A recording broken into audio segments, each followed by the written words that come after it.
And we're back. All right, we're going to call the meeting to order. And our first order of business is public comment.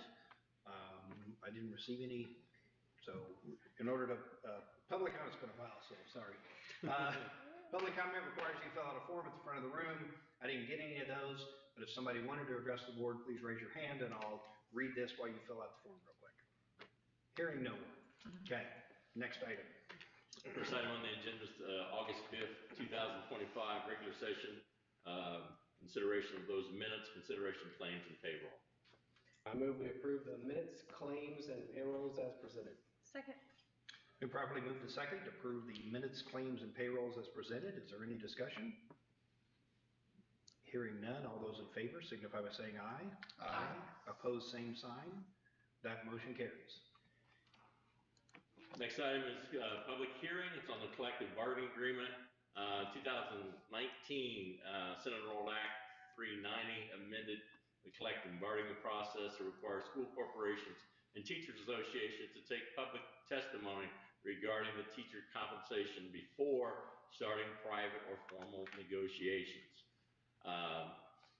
School district and the Rossville Classroom Teachers Association are providing the public the opportunity to be heard concerning negotiations of the new collective bargaining agreement. There are changes this year. The board president would ask the members, you want to say anything, Kate? Go ahead. Okay, thank you. I'm Kate Washburn. I am a high school English teacher here at Rossville, and Jason Newhouser asked me to speak on behalf of RCTA.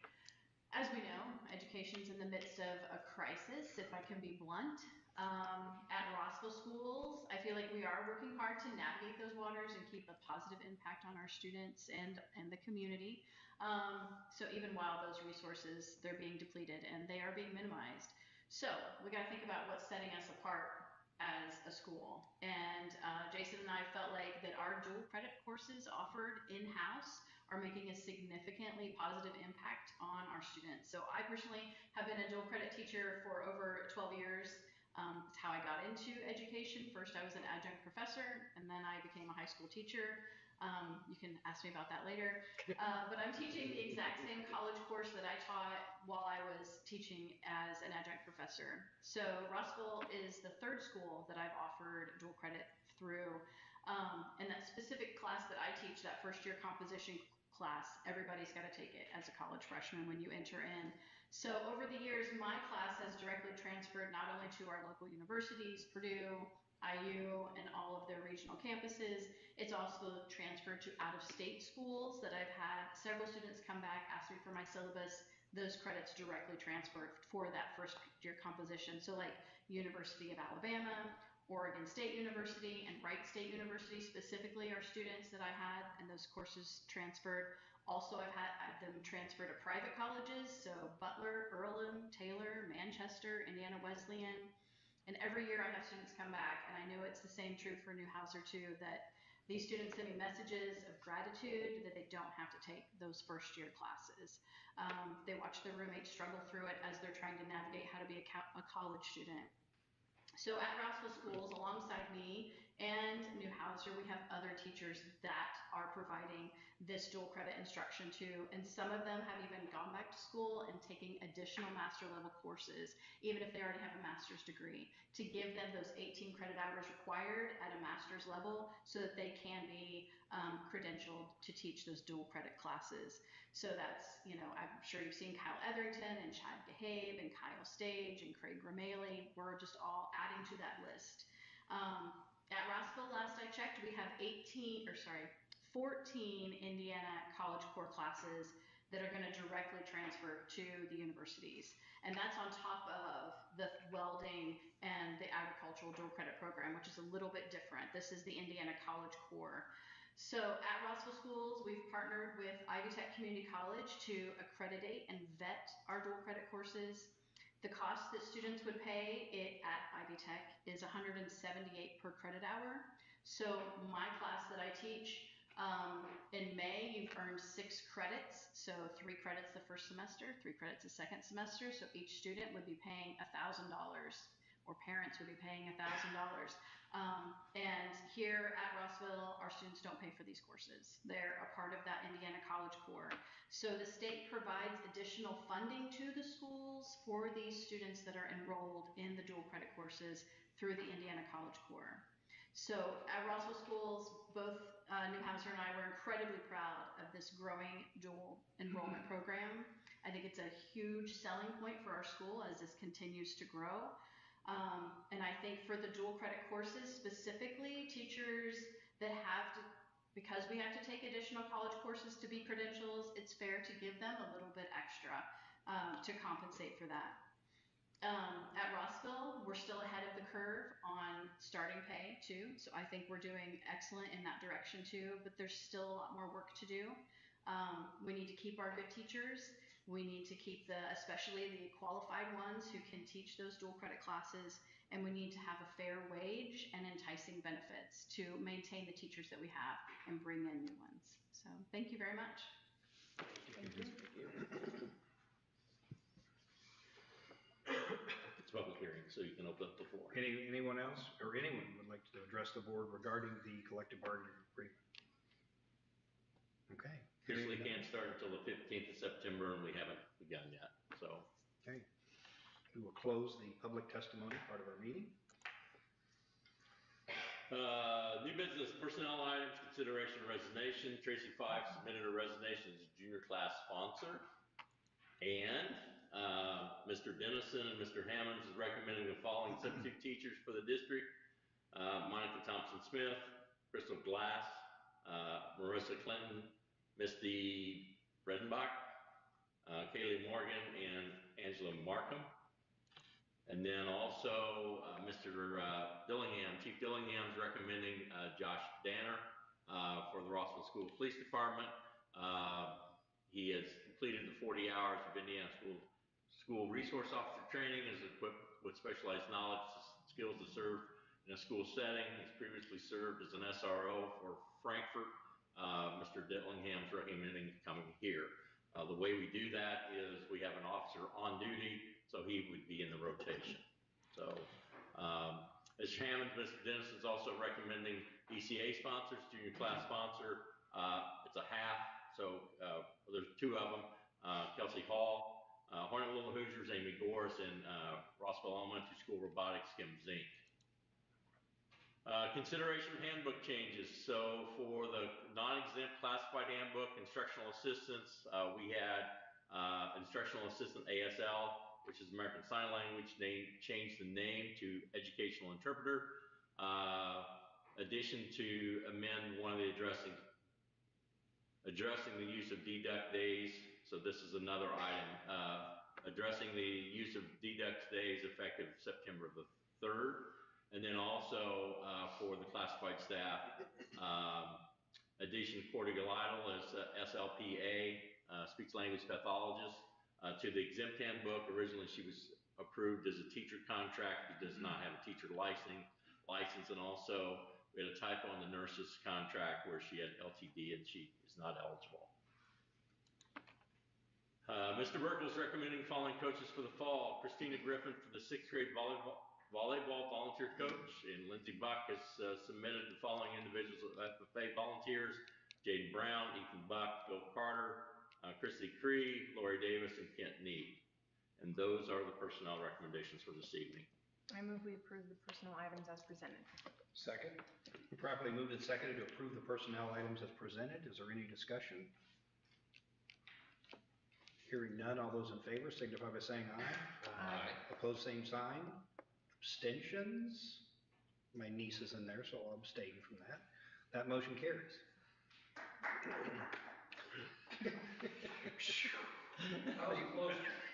Are you clapping because I abstained? She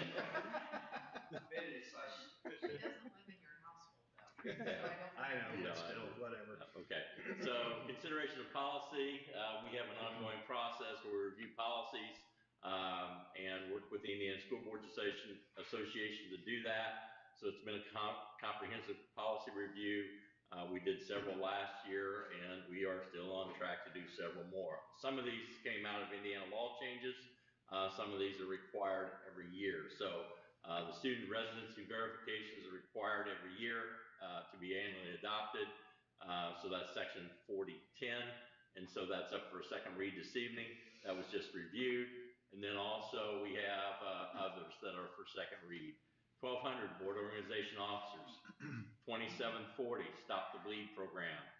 3012 employee reference check applicants. 4019 non-public student participation in public school, that was revised. Student wellness and physical activity and nutrition was revised. Criminal gang and criminal gang activity was revised.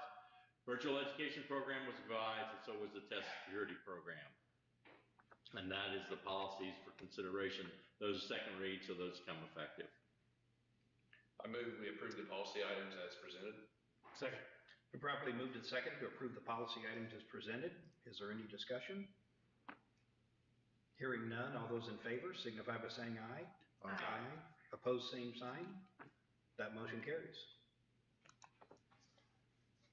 So, financial item resolution was presented at the July 1st meeting for the board to use gift card purchases, recommending that we narrow the scope of gift cards to purchase only for students, not for sponsors or chaperones.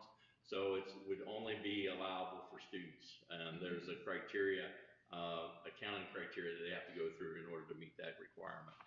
Also for financial items, donations received, the class of 2026 received $200 from Skiles AG Transport, and then transfer students, I believe it was 217, I think that's what it was, 217, so we are up. Section 4018 requires the Board of Education to approve all transfer students. We are up this year in transfers. I think we were 186 last year, so that shows a significant change.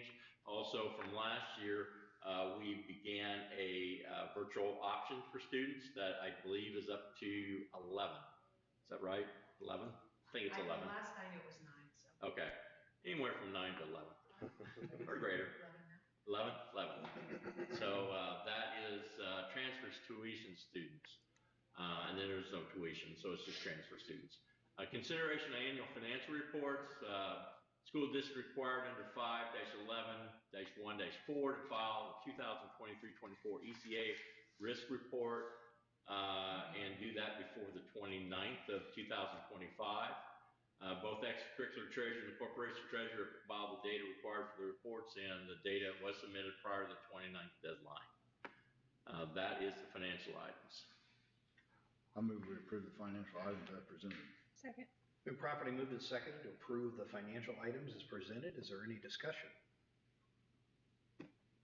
Hearing none, all those in favor signify by saying aye. Aye. Opposed, same sign. That motion carries. So the next is a miscellaneous item, consideration of EMS designation. We had a memorandum of understanding between the Rossville Consolidated School District and Clinton County EMS for school bus accident response. That was approved on August the 5th of 2025. What this does, it designates who can and basically sign off if there's non-injury. If there are injuries, of course, EMS is going to take care of it. But to give you an example, rather than a property damage accident where there's no damage to the bus or very little damage to the bus and the mechanism of injuries, rather than transport all 40 students to the hospital and overload the hospital, this gives the authority for these individuals to sign off after they've been checked by EMS and there's no issues to be released to the administrator as the parent, and then we move forward from there. So it's myself, Mr. Hammonds, Mr. Dennison, and Mr. Corbett. So recommending approving that item, miscellaneous item. I move we approve the miscellaneous items as presented. Second. Been properly moved and seconded to approve the miscellaneous items as presented. Is there any discussion?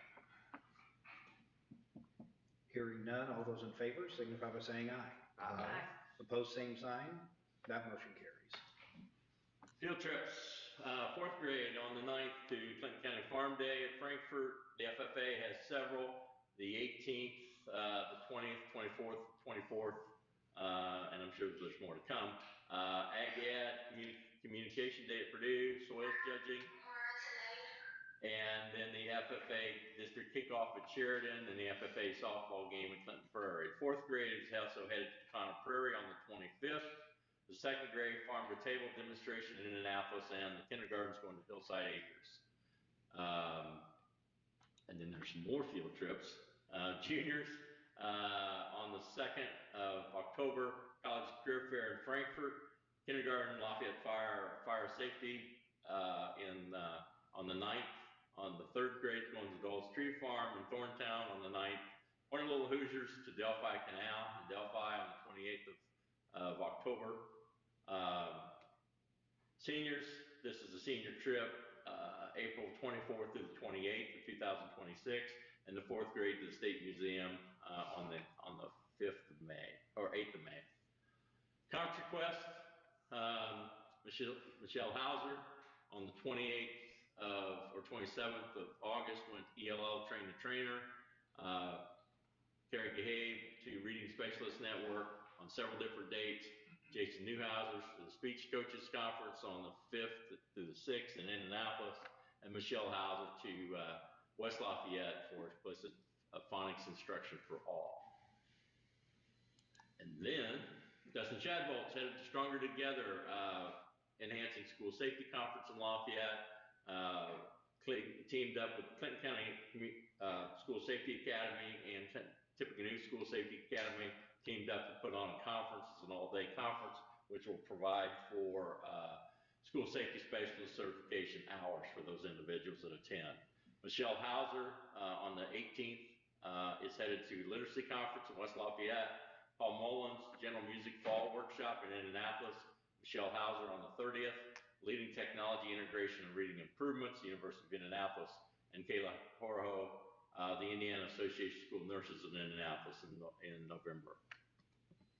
And that concludes our conference request. Great.